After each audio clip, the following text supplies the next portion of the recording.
আসসালামু আলাইকুম। 12 অধ্যায়ের অনুধাবন ও সংক্ষিপ্তমূলক প্রশ্নের দ্বিতীয় যে পর্ব, সেই পর্বে তোমাদেরকে ওয়েলকাম করছি। আচ্ছা, তো আমরা সময় নষ্ট না করে আমরা চলো ডিরেক্ট প্রশ্নে চলে যাই। আমাদের ফার্স্ট কোশ্চেন, ইউরিয়া কিভাবে উদ্ভিদের পুষ্টি যোগায় ব্যাখ্যা করো। আচ্ছা, খুবই গুরুত্বপূর্ণ একটা প্রশ্ন। এখন দেখো, এখানে বলা হচ্ছে যে ইউরিয়া সারের প্রায় 46%ই হলো উদ্ভিদের প্রধান পুষ্টি উপাদান নাইট্রোজেন। আমরা জানি যে ইউরিয়ার সংকেত কোনটা বলো তো? ইউরিয়ার সংকেত হচ্ছে এইটা, NH2CO NH2। সো এই যে সংকেত, এই সংকেতে প্রায় 46%ই কি রয়েছে? নাইট্রোজেন রয়েছে এবং নাইট্রোজেন কিন্তু উদ্ভিদ বলো বা প্রাণীতে বলো প্রধান উপাদান, পুষ্টির প্রধান উপাদান নাইট্রোজেন।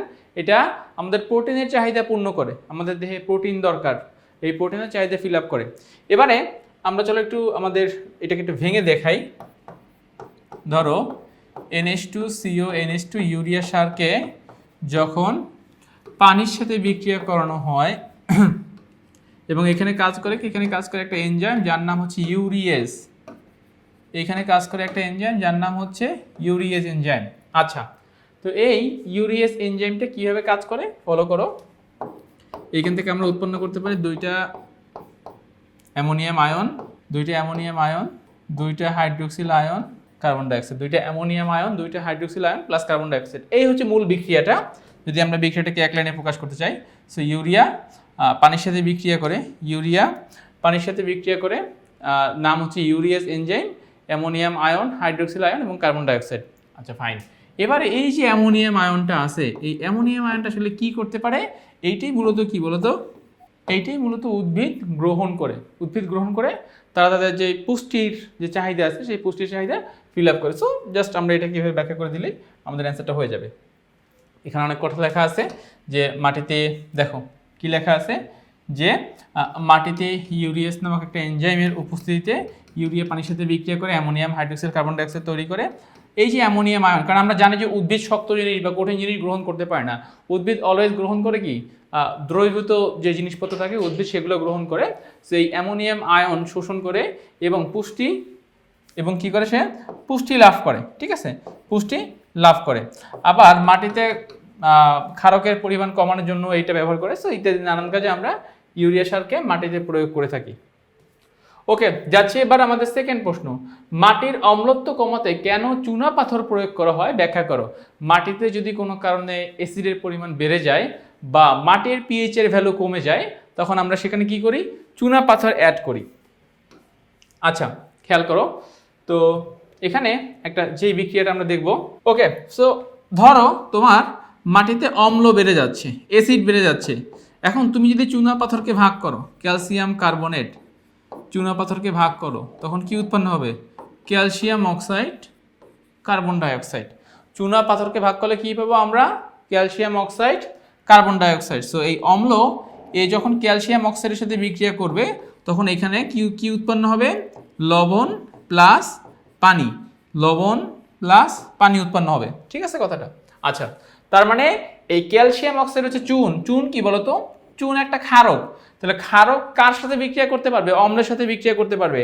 এখানে কিন্তু ফার্স্টে তোমাকে আমি একটু যদি কালারটা একটু চেঞ্জ করে দেই, ফার্স্টে কিন্তু আমরা এই যে বিক্রিয়াটা দেখতে পাচ্ছি, এটা হচ্ছে জাস্ট ফার্স্টে বিয়োজিত হবে। চুনা পাথর যখন তুমি অ্যাড করবা, তুমি যখন মাটিতে চুনা পাথর অ্যাড করবা, ফার্স্টে তোমার সেই চুনা পাথরটা ভেঙে গিয়ে ক্যালসিয়াম অক্সাইড এবং কার্বন ডাইঅক্সাইডে পরিণত হবে। ফার্স্টে ক্যালসিয়াম অক্সাইড এবং কার্বন ডাইঅক্সাইডে পরিণত হবে। এবারে এই ক্যালসিয়াম অক্সাইড চুনের পানির সাথে মাটিতে যে বিদ্যমান আছে সেই বিদ্যমান অম্লের সাথে বিক্রিয়া করে কি উৎপন্ন করবে? লবণ উৎপন্ন করবে, পানি উৎপন্ন করবে এবং পানি উৎপন্ন করবে। ব্যাস, তাহলে আমাদের এখান থেকে এটা হয়ে গেল। এবং তোমরা জানো যে কখনো কখনো এই ক্যালসিয়াম হাইড্রোক্সাইড উৎপন্ন করতে পারে চুনের পানির সাথে, এই ক্যালসিয়াম অক্সাইড, মানে এটা দুইভাবে হতে পারে। নাম্বার 1, একটা তো তোমরা এখান থেকে বুঝতেই পেরেছো যে কি উৎপন্ন হবে। আরেকটা প্রসেস হচ্ছে, আমরা এখান থেকে যেই ক্যালসিয়াম অক্সাইড পাচ্ছি, সেই ক্যালসিয়াম অক্সাইড মাটিতে দ্রবীভূত পানির সাথে বিক্রিয়া করে উৎপন্ন করতে পারে ক্যালসিয়াম হাইড্রোক্সাইড, CaOH2। মাটিতে দ্রবীভূত পানির সাথে ক্যালসিয়াম হাইড্রোক্সাইড উৎপন্ন করতে পারে, যেটাকে বলা হয় চুনের পানি। তো এবার এটাও তো একটা ক্ষারক, পানির সাথে এই অ্যাসিডের সাথে বিক্রিয়া করে লবণ পানি তৈরি করতে পারবে। তো আমরা এটাকে ওভারঅল প্রশমিত করতে পারবো। বর্ষাকালে খাবার লবণ গলে যায় কেন? খুব ভালো একটা প্রশ্ন। খেয়াল করো, নর্মাল লবণের গলনাঙ্ক কত? 801 ডিগ্রি সেলসিয়াস, মানে খাবার লবণের গলনাঙ্ক 801 ডিগ্রি সেলসিয়াস। এখন বর্ষাকালে এই আমরা যে খাবার লবণটা খাই সেটা মূলত টেবিল সল্টের মধ্যে বা সোডিয়াম ক্লোরাইডের সাথে ক্যালসিয়াম ক্লোরাইড বা ম্যাগনেসিয়াম ক্লোরাইড দ্রবীত অবস্থা থাকে, যে শুধুমাত্র যে লবণটা, এই লবণটা আমরা খাই না, এর সাথে অন্যান্য লবণ মিশ্রিত অবস্থায় থাকে। আচ্ছা, তবে সোডিয়াম ক্লোরাইডের পরিমাণটা সেখানে অনেক বেশি। এখন অন্যান্য কোন লবণ সেখানে মিশ্রিত অবস্থায় থাকে? অন্যান্য লবণ থাকে সেখানে ক্যালসিয়াম ক্লোরাইড এবং ম্যাগনেসিয়াম ক্লোরাইড সেখানে মিশ্রিত অবস্থায় থাকে।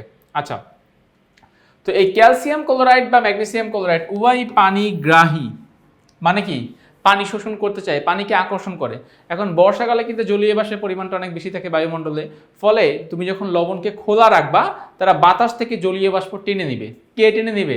খাবার লবণের মধ্যে যে এই যে ক্যালসিয়াম ক্লোরাইড এবং ম্যাগনেসিয়াম ক্লোরাইড আছে, এরা বাতাস থেকে জলীয় বাষ্প টেনে নিবে। কেন টেনে নিবে?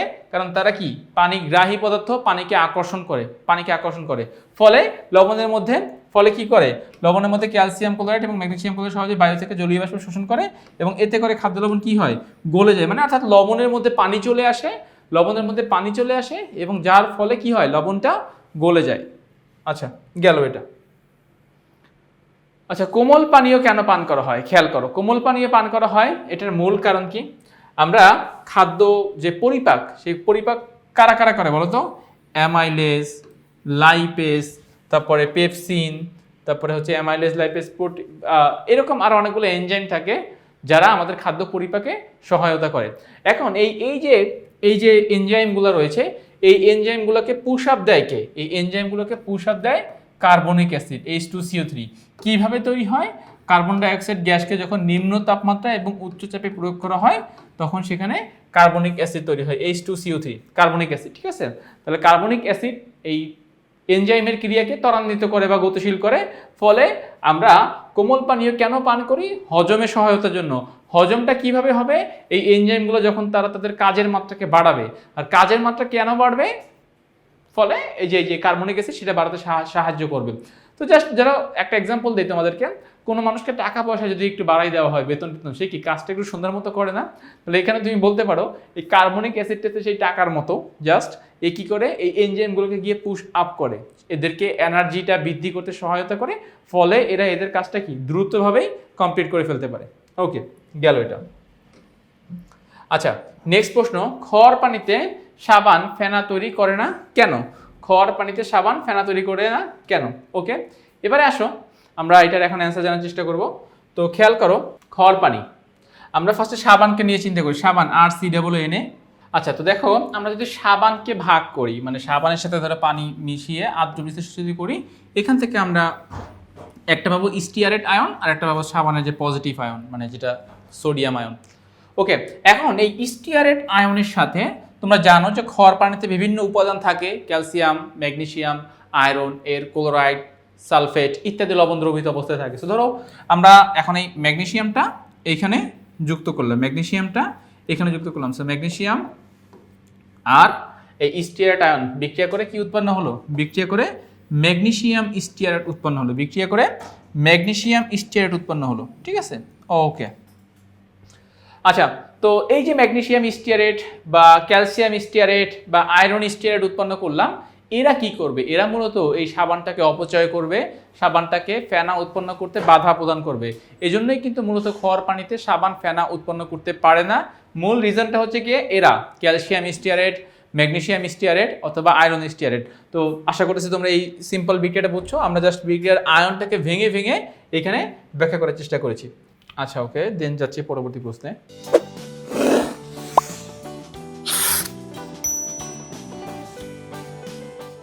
আচ্ছা, আমাদের পরবর্তী প্রশ্ন হচ্ছে হাইড্রোফিলিক এবং হাইড্রোফোবিক বলতে কি বোঝায়?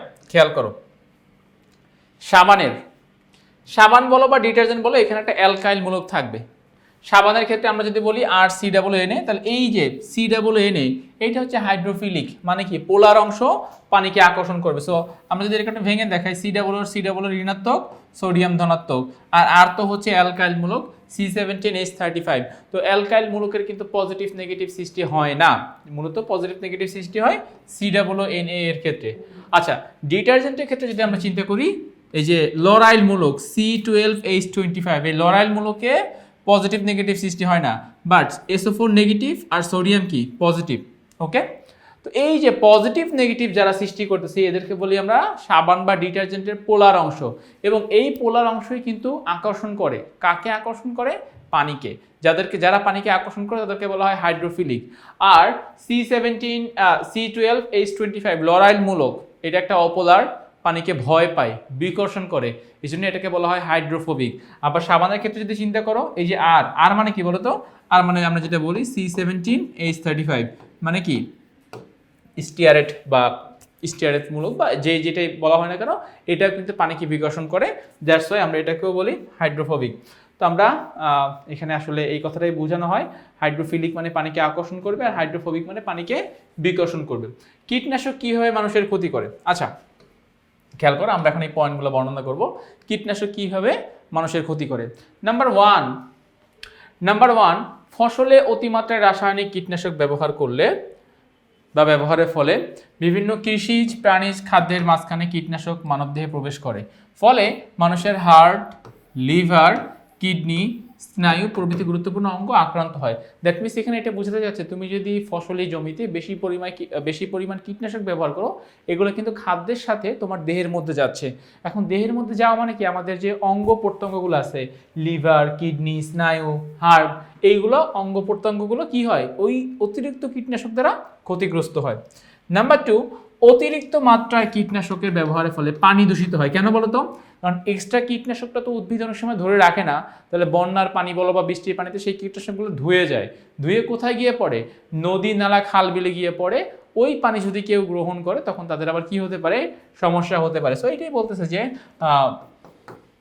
এই পানি দূষিত হয়, জলজ বাস্তুতন্ত্র ক্ষতিগ্রস্ত হয়, এইভাবে পরিবেশের ক্ষতি করার মাধ্যমে মানব বসবাসের উপযোগিতায় নেতিবাচক প্রভাব ফেলে। মানে জাস্ট এটা তুমি যখন জলজ বাস্তুতন্ত্রকে ধ্বংস করবা, মাছ সেখান থেকে মানে মরে যাবে, বা পুকুরের যে বাস্তুতন্ত্রের মধ্যে যারা যারা থাকা দরকার এরা এখান থেকে মরে যাচ্ছে। সো আমরা একটা নেতিবাচক প্রভাব সৃষ্টি করলাম, দ্যাট মিনস একটা প্রজন্ম বা একটা প্রজাতিকে আমরা ধ্বংস করে ফেলতেছি এক্সট্রা এই প্রয়োগ করার মাধ্যমে, কীটনাশক প্রয়োগ করার মাধ্যমে। আর পরিবেশের তো মারাত্মক ক্ষতি করেই থাকে তারা। কৃষি দ্রব্য সংরক্ষণে রাসায়নিক দ্রব্যের ব্যবহারগুলো লিখো আর কি। আচ্ছা, তো এখানে বলতেছে যে কৃষি দ্রব্য সংরক্ষণে মানে কৃষি যে যন্ত্র ইগুলো আছে, উপাদানগুলো আছে, সেগুলো আমরা রাসায়নিক দ্রব্যের মাধ্যমে কি করতে পারি? সংরক্ষণ করতে পারি। এখন এই জন্য আসা কয়েকটা পয়েন্ট আমরা এখন উল্লেখ করব। কি বলছে দেখো, কৃষি দ্রব্য যাতে দুর্গন্ধ না হয় বা যাতে এগুলো পচন না ধরে, সেগুলো বরফ, খাদ্য লবণ, কয়েকটা পয়েন্ট বলছে, বরফ, খাদ্য লবণ, ভিনেগার ইত্যাদি দ্বারা কৃষি দ্রব্য কি করা যায়? সংরক্ষণ করা যায়। বরফ দ্বারা মাছ সংরক্ষণ করা যায়, গুরুত্বপূর্ণ জিনিস যে আমরা মাছকে বরফ দ্বারা সংরক্ষণ করতে পারি, ব্যাকটেরিয়া সেখানে সার্ভাইভ করতে পারে না এত নিম্ন তাপমাত্রায়। আচ্ছা, টমেটো, কাঁচা আম ইত্যাদি কৌটাতে দীর্ঘদিন সংরক্ষণ করার জন্য ভিনেগার ব্যবহার করা যায়। তার মানে আমরা যেই ফসলগুলো থাকে বা বিভিন্ন সবজিগুলো থাকে, সেই সবজিকে আমরা ভিনেগার দ্বারা সংরক্ষণ করতে পারি। খাদ্যের সাথে আমাদের শরীরে ভিনেগার প্রবেশ করলে আমাদের দেহের কোনো সমস্যা হয় না। ইম্পর্টেন্ট জিনিস যে ভিনেগার আমাদের রুচিকে বাড়ায়, কোনো ক্ষতি তো করেই না, বরং এটা টক স্বাদ বিশিষ্ট হয়, এটা আমাদের রুচি বাড়ায়। আচ্ছা, ফরমালিন দ্বারা খাদ্য সংরক্ষণ করা হয় না। খেয়াল করো, ফরমালিন দ্বারা খাদ্য সংরক্ষণ করা হয় না, কারণ ফরমালিন মানুষ এবং অন্যান্য প্রাণী সকলের জন্য বিষাক্ত পদার্থ। আমাদের শরীরে ফরমালিন প্রবেশ করলে আমাদের মৃত্যুর কারণ হতে পারে। আমাদের দেশে যদিও ব্যবসায়ীরা ফরমালিন ব্যবহার করে থাকে, বাট আসলে এটা উচিত না করা। ফরমালিনটা কাদের জন্য? ফরমালিনটা কোনো একটা ল্যাবরেটরিতে, ধরো কোনো একটা মানুষ বা কোনো একটা প্রাণী তুমি এখন ওটা থেকে গবেষণা করবে, এখন ওইটার মানুষটা দরকার বা ওই প্রাণীটা তোমার দরকার, তখন সেটাকে আমরা ফরমালিন দ্বারা দীর্ঘদিন সংরক্ষণ করি। বিভিন্ন চিড়িয়াখানা, মিউজিয়াম, এই সকল জায়গায়ও কিন্তু প্রাণীর ফসিল বা প্রাণীর যে অংশটুকু এটা ফরমালিন দিয়ে সংরক্ষণ করা হয়। সো ফরমালিনটা সংরক্ষণ করা হয় অন্য কাজে, গবেষণার কাজে, পরীক্ষায়, ল্যাবরেটরিতে ব্যবহারের কাজে আমরা ফরমালিন ব্যবহার করি। প্রাণী বা কোনো একটা বিশেষ অঙ্গ যদি আমরা সংরক্ষণ করতে চাই, আদার্স ফরমালিন কিন্তু খাদ্যদ্রব্যের ক্ষেত্রে ব্যবহার করা যায় না। খাদ্যদ্রব্যের জন্য আমরা ব্যবহার করব ভিনেগার, আমরা ব্যবহার করব বরফ, আমরা ব্যবহার করব কখনো কখনো লবণও চাইলে তুমি ব্যবহার করতে পারো, চিনি ব্যবহার করতে পারো, ইত্যাদি ইত্যাদি। আচ্ছা, এবারে প্রশ্ন দেখো যে গ্লাস ক্লিনারে সোডিয়াম হাইড্রোক্সাইড ব্যবহার করা হয় কেন? ওকে, গ্লাস ক্লিনারে সোডিয়াম হাইড্রোক্সাইড ব্যবহার করা হয় না। আচ্ছা সরি, গ্লাস ক্লিনারে অ্যামোনিয়াম হাইড্রোক্সাইড ব্যবহার করা হয় কেন, এটা ছিল মূল কোশ্চেন। অ্যামোনিয়াম হাইড্রোক্সাইড কি করতে পারে দেখো, অ্যামোনিয়াম হাইড্রোক্সাইড এবং আইসোপ্রোপাইল অ্যালকোহলের মিশ্রণকে আমরা বলি গ্লাস ক্লিনার। এখন গ্লাস ক্লিনার প্রস্তুত করা হয় এই অ্যামোনিয়াম হাইড্রোক্সাইড কাচের গায়ে লেগে থাকা তেল, চর্বি বা গ্রিজের সাথে বিক্রিয়া করে এবং এদের কাছ থেকে অপসারণ করে। কিন্তু কাচের লাস্ট কথা খেয়াল করো, নর্মালি তুমি যেইটা দিয়েই পরিষ্কারক দ্রব্য বানাও না কেন সেটা তো বিক্রিয়া করবে, তেল চর্বি অপসারণ করবে, কিন্তু লাস্ট লাইনটা খুবই গুরুত্বপূর্ণ। কিন্তু কাচের যে উপাদান, কাচের উপাদান কে বলতো, সিলিকন ডাইঅক্সাইড। এই কাচের উপাদানের সাথে কোনোরূপ বিক্রিয়া করে না। এখন ব্যাপারটা হচ্ছে এরকম, ধরো তুমি এমন একটা গ্লাস ক্লিনার বানালা যে গ্লাসের সাথে বিক্রিয়ায় অংশগ্রহণ করে ফেলতেছে, এইরকম গ্লাস ক্লিনার দিয়ে তো আমার কোনো লাভ নাই। কেন লাভ নাই? কারণ এইরকম গ্লাস ক্লিনার আমার গ্লাসটাকে নষ্ট করে ফেলবে, পরিষ্কার করা বা না করার পরের বিষয়, সেই গ্লাসটাকে নষ্ট করে ফেললে বিক্রিয়া করার মাধ্যমে। দ্যাটস ওয়াই আমাকে এমন একটা পরিষ্কারক দ্রব্য বা এমন একটা পরিষ্কারক বস্তু খুঁজে বের করতে হবে যে গ্লাসকে পরিষ্কার করবে, বাট গ্লাসের যে উপাদান বা কাচের যে উপাদান সিলিকন ডাইঅক্সাইড এর সাথে বিক্রিয়ায় অংশগ্রহণ করবে না। অ্যামোনিয়াম হাইড্রোক্সাইড এরকমই একটা বস্তু যে তেল বা চর্বিকে অপসারণ করতে পারে গ্লাস থেকে, বাট গ্লাসের উপাদানের সাথে সে বিক্রিয়ায় অংশগ্রহণ করে না, ফলে আমরা এটাই ব্যবহার করি। আচ্ছা নেক্সট কোশ্চেন দেখো কি বলতেছে, অননুমোদিত ফুড প্রিজারভেটিভ বলতে কি বোঝায়। ওকে, এবারে আসো, যে সকল ফুড প্রিজারভেটিভ আমাদের শরীরে গেলে আমাদের শরীরের ক্ষতি করে তাদেরকে বলা হয় অননুমোদিত ফুড প্রিজারভেটিভ। এখন এরকম কে কে আছে বলতো, ইথিলিন, অ্যাসিটিলিন ইত্যাদি অননুমোদিত ফুড প্রিজারভেটিভ। এগুলো মানব স্বাস্থ্যের জন্য ঝুঁকিপূর্ণ। এই প্রিজারভেটিভগুলো মানব শরীরে প্রবেশ করে লিভার, কিডনি, স্নায়ুতন্ত্রের ক্ষতি করতে পারে এবং দীর্ঘমেয়াদে এগুলো ক্যান্সারের ঝুঁকি বাড়াতে পারে। মানে এক কথায় দেখো, যে সকল ফুড প্রিজারভেটিভ তোমার জন্য আসলে ভালো না, তোমার শরীরে প্রবেশ করে সে তোমার যে শরীরের অঙ্গ প্রত্যঙ্গগুলো আছে, লিভার বলো, হার্ট বলো, আরও অন্যান্য যে তন্ত্রগুলো আছে, যেই তন্ত্রগুলোর ক্ষতি সাধন করতে পারে, সেগুলোতে আমরা অনুমোদন দিব না। এখন সেগুলোকেই কিন্তু বলা হয় অননুমোদিত ফুড প্রিজারভেটিভ। এক্সাম্পল হিসেবে আমরা ইথিলিনের কথা বলতে পারি, অ্যাসিটিলিনের কথা বলতে পারি। অ্যাসিটিলিন দিয়ে কিন্তু ফল পাকানো হয়, তো এটা আসলে উচিত না। ফল ন্যাচারালি ভাবে পেকে যাবে, তাপমাত্রা চাপের প্রভাবে ফলটা পেকে যাবে, বিশেষ করে তাপমাত্রা এখানে বড় একটা ফ্যাক্টর হিসেবে কাজ করে। তো আমরা কেন ইথিলিন অ্যাসিটিলিন প্রয়োগ করে ফল পাকাবো বা ইথিলিন প্রয়োগ করে ফল পাকাবো, এইগুলো আসলে করা উচিত না। এগুলো করলে সেই ফল যখন আমরা কেউ গ্রহণ করব বা মানুষ যারা গ্রহণ করবে এরা ক্ষতিগ্রস্ত হবে, তাদের যেই শরীরের মধ্যে ইম্পর্টেন্ট অঙ্গ প্রত্যঙ্গগুলো আছে সেগুলো ক্ষতিগ্রস্ত হবে। সো অবশ্যই আমাদের এই কাজগুলো করা উচিত হবে না। এখানে এই কথাটাই মূলত বোঝানো হয়েছে। সো আমি আশা করছি তোমরা 20 নম্বর প্রশ্নের অ্যান্সারটাও প্রপারলি বুঝতে পেরেছো। ওকে, তো তাহলে আমরা শেষ করব, দেখি আমাদের হয়তো আর কোনো প্রশ্ন আছে কিনা। না, আমাদের আর কোনো প্রশ্ন নাই। তাহলে আমরা আমাদের 12 অধ্যায়ের যেই সংক্ষিপ্ত প্রশ্ন এবং অনুধাবনমূলক প্রশ্নের দ্বিতীয় পর্ব, আমরা এখানে 10টা প্রশ্ন নিয়ে আলোচনা করেছি। আমি আশা করছি তোমরা সবাই এই প্রশ্নগুলোর অ্যান্সার বুঝতে পেরেছো। তো আজ এই পর্যন্তই, নতুন কোনো পর্বে তোমাদের সাথে আবার দেখা হবে। ততক্ষণ পর্যন্ত সবাই ভালো থাকো, সুস্থ থাকো, আল্লাহ হাফেজ।